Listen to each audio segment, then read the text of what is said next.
from Los Angeles. I'm Joy Taylor, here with Skip Bayless and Shannon Sharp. Good morning, guys. Good morning, good morning. What's so funny, Shannon? Good morning, Skip Bayless. Don't mind me. You go and do you, Skip. Yeah. Go and do you. Yeah. Oh, Cohiba? Yeah, because it called for a special celebration. Oh, special one, lad. Now old Bron, he out there doing old big bad thing. Joy Taylor, What? do you remember? Well, that's what happened to you last night. I did get Joy nervous. Taylor, do you remember how I suckered this man across from me into a bet yesterday? Yes. In which he gave me 8 points for a case of Diet Mountain Dew. Right. What was the score, Mr. Sharp? Only 3. Oh, so Joy Taylor, who won yet another case of Diet Dew? I will This guy. considering, Thank you. Considering what you saw last night, I noticed Skip, fans weren't forwarding me a whole lot of tweets. Oh. But Sunday, Did you I promise a was- triple-double also? I was tweeting. I don't know. So you must have been tweeting I something was real tweeting good. like a little birdie. Well, I was. I bet I was having fun. Me and my little boy was sitting on the couch just watching Bron. You and your who? My little boys. Your little boy. Yeah, my little dogs. Oh, your little dog. Yeah, we had a good old time. How you doing, Skip? Well, I'm doing great. Are you sure? I won again. Are you sure? Yeah, you know, the breakfast of champions. That's okay. The nectar of the gods. I get it back. Diet Mountain Guess Dew. what? Thank you. I'm gonna get it back in game 3. Are you? Yeah. We'll see about that. Yeah. Well, let's start with a huge night from the King. Ty Lue told LeBron to set the tone early, and he did just that. LeBron scored the Cavs' first 16 points of the game and 20 overall in the first quarter. He finished with 46 points and 12 rebounds. The Pacers were down big early on, but they still had a chance to tie the game late in the fourth. Victor Oladipo missed a wide-open 3, and the series is now tied 1-1. LeBron talked about his great start after the game. Let's take a listen. Coach Lue called up the first play for me and went down. So we went back to it. You know, I was able to hit another one, and just felt like I was in a really good rhythm. So just try to see how long I could stay in that zone and just try to make a mark on the game early on, especially after the way we started at game 1. Shannon, did you like LeBron's new approach? No, not really, because it's not conducive for them to win long term. Really? I'm surprised you're saying that. You score 46 points, you have 12 rebounds, 5 assists, and their best player has a wide open 3 with about 20 seconds left in the ball game to tie you. That's not sustainable, Skip. I believe LeBron would much rather have 30, 12, and say 7 or 8. Because what happens is that when he gets it going, there's a lot of standing around and watching. And then when they come and make him give the ball up, no one else was capable of hitting shots. There's no way LeBron James goes off like he does, and this game's supposed to be that close. It really shouldn't be. But when you have Kevin Love, who's your second best player, gets 15 points, but it takes him 16 shots. J.R. Smith played, how many minutes J.R. played? J.R. played 35 minutes, gave you 5 points. George Hill was in foul trouble. If the guys the role players that LeBron are counting on, if they just give you their average during the season, nothing else, this game's a 30-point win. But when you get guys that's playing below what they're capable of, the game is a lot closer than what it needs to be. No, this is not a good way for them to play, because when LeBron gets it going like this, everybody is standing in the corner in amazement. And that's not conducive to win long-term, Skip, because there are going to be times that they're going to rely on, they're going to make him give the ball up. They can do that. They can trap him. They can send 3 guys, and he has to have enough confidence, and he will, to pass it to the open guy, and they make the shot. I don't know what happened to Jeff Green. The dude got 2 points in 2 games, Skip. Rodney Hood, I don't know what happened to him, because he was knocking down shots. Now he can't knock down shots, turning the ball over at an alarming rate, and he's not playing D. So, no, I did not like – I mean, it was great to watch. I mean, to see him going, it just goes to show you, if he really wanted to score like a bunch of other guys that are known for assassin, oh, that killer mentality, oh, he would just rip your heart out. LeBron says, if I really – Who are you talking about? This is my time. I don't know who you're talking about. I really don't. Are you talking about Durant or Michael Jordan? I don't know. Don't worry about it. Don't worry about it. I don't know. LeBron James says, if I really wanted to take this many shots in the playoffs, like someone else we know that wore the same number that I wear. That guy. Oh, there's what I can go get those buckets like that. We're talking about the real 23, not 35 at Golden State. But that's not who I am. Okay. LeBron James knows what makes him unique. If LeBron James scored 30 points a night, That doesn't make him unique because there's a lot of guys. Will average 34 career. Jordan, what makes LeBron James so unique is the ability to not only score, but to rebound and also assist the basketball. That's what makes him unique. But no, I did not. I'm glad they won. LeBron was unbelievable. But Skip, you and I both know moving forward, this can't happen. Well, help me out here. Yes. LeShannon Sharp. Okay. Would you rather have Game 1 first quarter LeBron or Game 2 first quarter LeBron? Where do you fall in between those two? I would like to see LeBron have, say, 12 points and 5 or 6 assists in the first quarter. Because in Game 1, obviously, he played his worst first quarter of his playoff career. Yes. And tied for his worst playoff quarter ever in his career. Yes. And he didn't take a shot for, the first 10 minutes of that game, Game 1. And obviously they lost that first quarter 33-14. But they did win last night's first quarter 33-18, correct? Yes. So you would like a little bit of balance in between those two? Yes. Or would you prefer more the Game 1 first quarter? Well, I don't like the fact that he had 20 and then you see a bunch of 2s and 3s up there. That's not good, Skip. It was interesting. And I must say, it was spectacular to watch. That was a tour de force by that guy. Yeah. That was a display. That was an exhibition of watch this. And LeBron made a pointed point after the game of, I didn't say I was going to be more aggressive. My coach said I was supposed to be more aggressive. And I think there was a little bit of, I think he was gnashing a little bit of teeth there saying, well, my coach called me out, and we talked about it. And I think Ty Lue did call him out. LeBron said, okay, watch this. So is it Ty Lue's fault that LeBron shot too much in the first quarter? I don't think so. No. Because it was an amazing display to me of all LeBron. It was almost like Boston, Game 6. It was.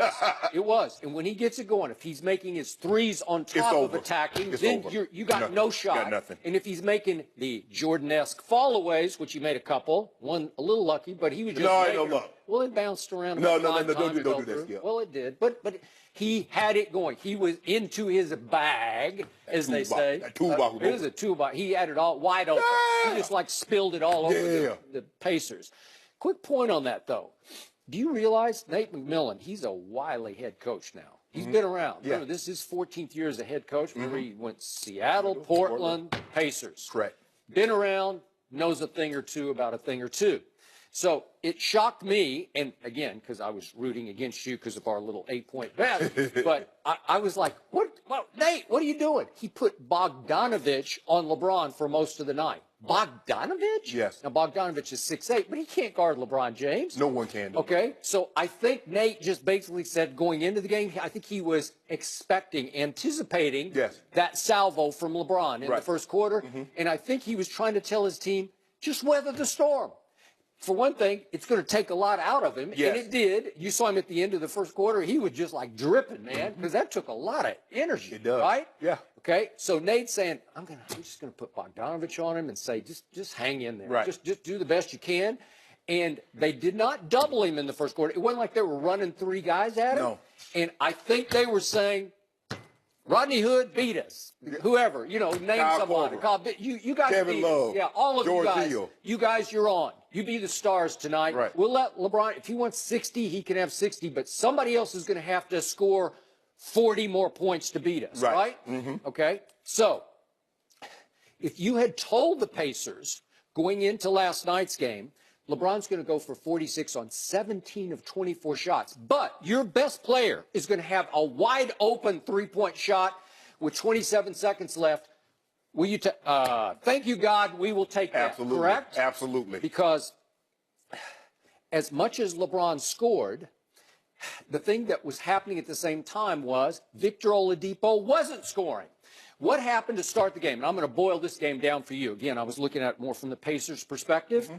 Game 1 was basically won because of Victor Oladipo. Yes. Game 2 was basically lost because of Victor Oladipo. So what happened in the first 1 minute of the game, Mr. Sharp? Picked up some quick fouls. To me, went bang, bang, 2 offensive fouls because it looked to me like Victor Oladipo, who said, we plan to win game 2 and said so convincingly, I think he's a little overamped. Yeah, he's right? ultra aggressive. He was just a little over the top aggressive, and he pushed off on LeBron, and he runs into, I forget whoever. Korver, I think. Korver just ran over something. And it's like, well, Victor, what are you doing? So Nate yanks him after 102 of the game has transpired. 102, and he goes to the bench. Now, if I'm Nate McMillan, and I'm obviously not, when LeBron finally got it to 26-8 after scoring 18 of the first 26 points, I'm just saying, Victor, I'm sorry, you got to go back in. That was at the 4:34 mark of the first quarter.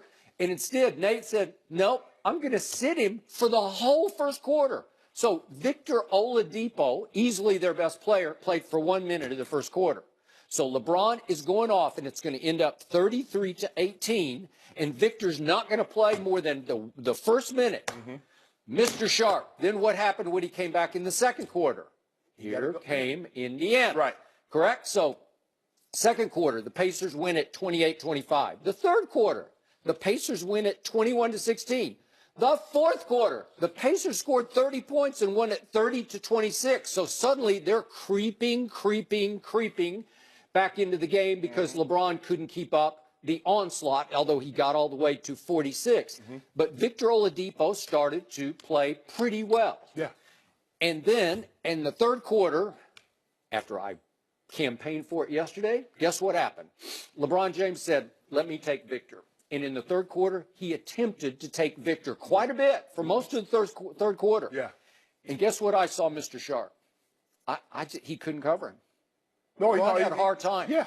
Victor's just a little too quick for him. He is, and plus, it took so much out of him, Skip. That first quarter took a lot out of him. Because you have to understand, he's not getting his points as effortless as, say, a James Harden. Or as effortless as a Kevin Durant.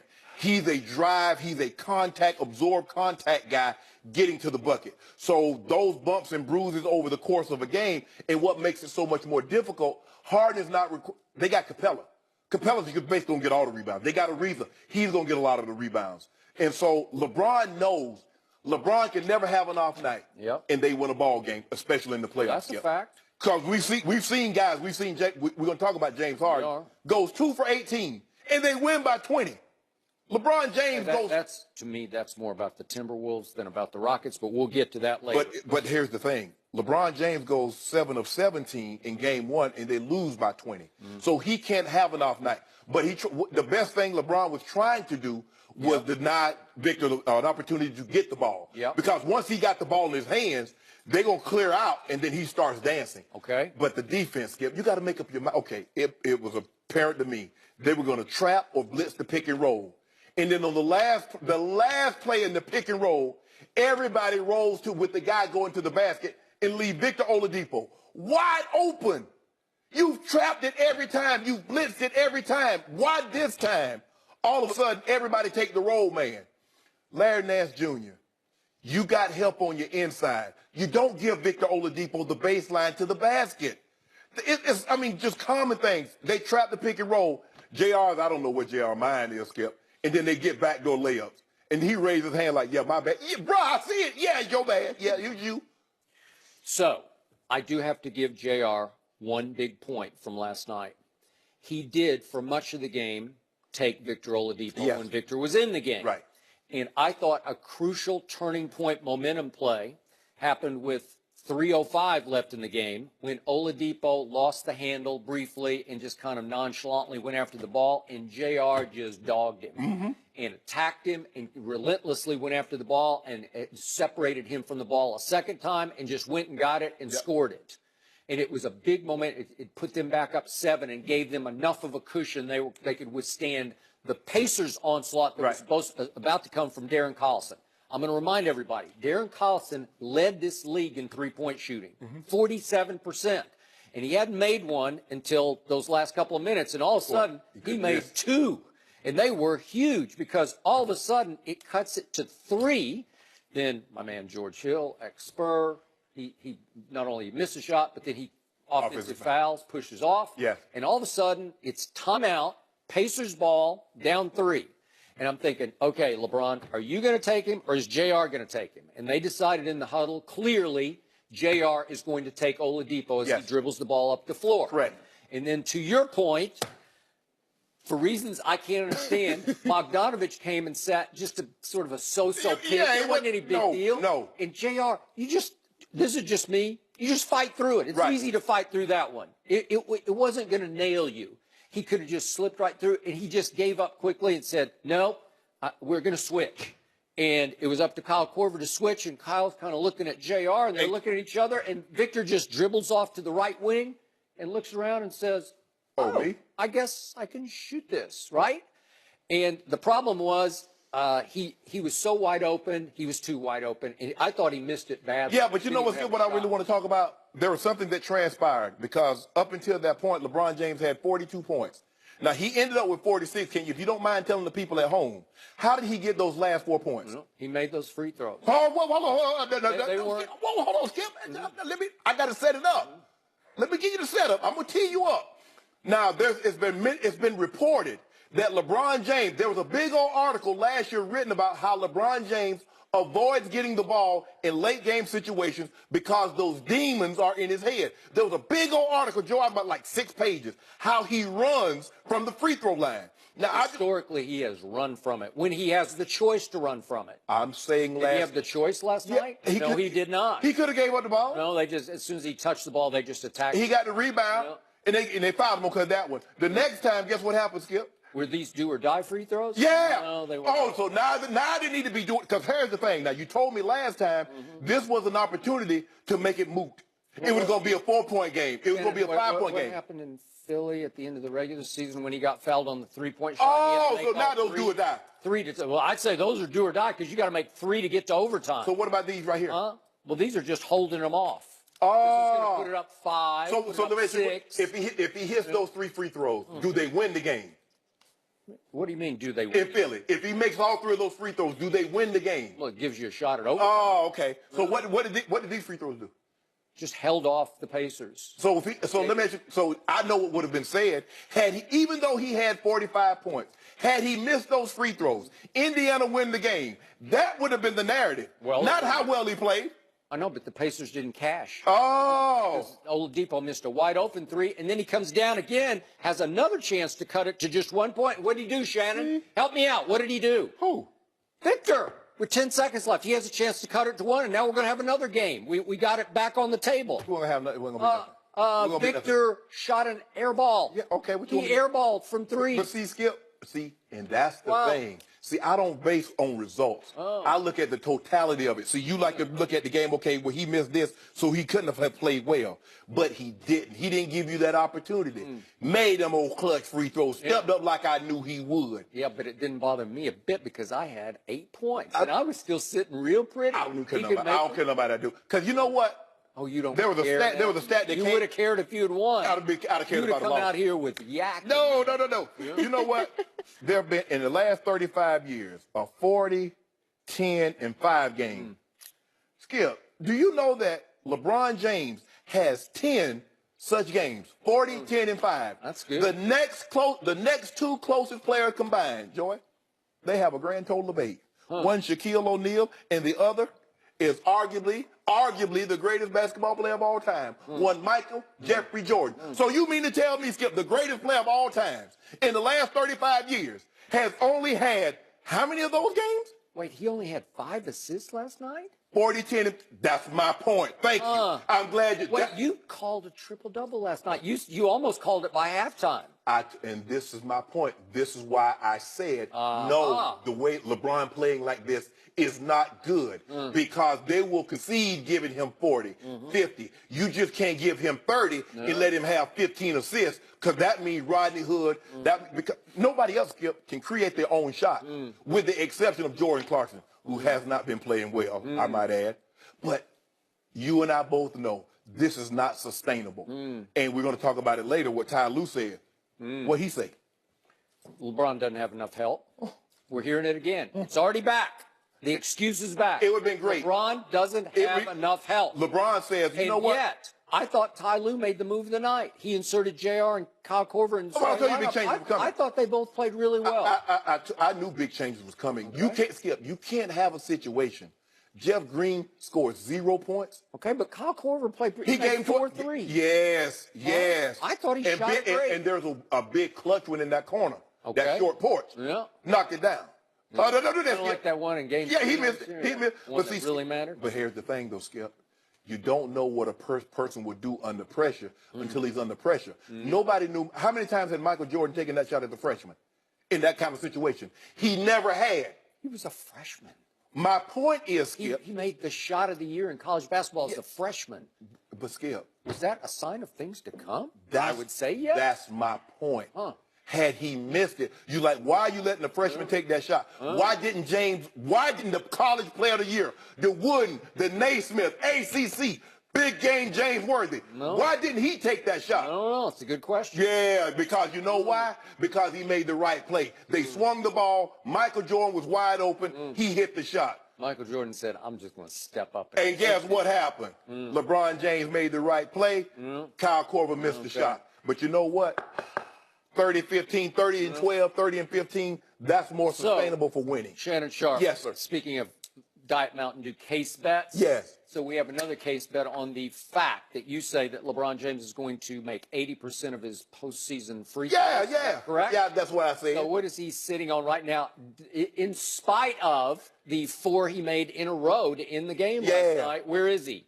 Help me out. You're probably in the 70%. He's probably at 74%, which is his career playoff percentage. He about to go 74%. next 2 games, he'll be perfect. Oh, really? Yeah, Okay. bump that up. So you realize you're already losing another case. I'm going to get it back. I'm going to get it back in game 3. Okay. Because we're going to bet who wins game 3. Are we really? Yeah, we are. Maybe I won't fall for that. Oh, don't do that, Skip. Maybe So let me get this right. I don't get suckered. So let me get this right. Yeah. You done got a case of my due, now you won't give me a chance to win I it back. got lots of cases of your due, and I might or might not give you a chance. Boy, that's you dirty, Skip. Yeah, well. You brought your wrecking ball today? Yeah, you know what I'm saying? Yeah, they don't.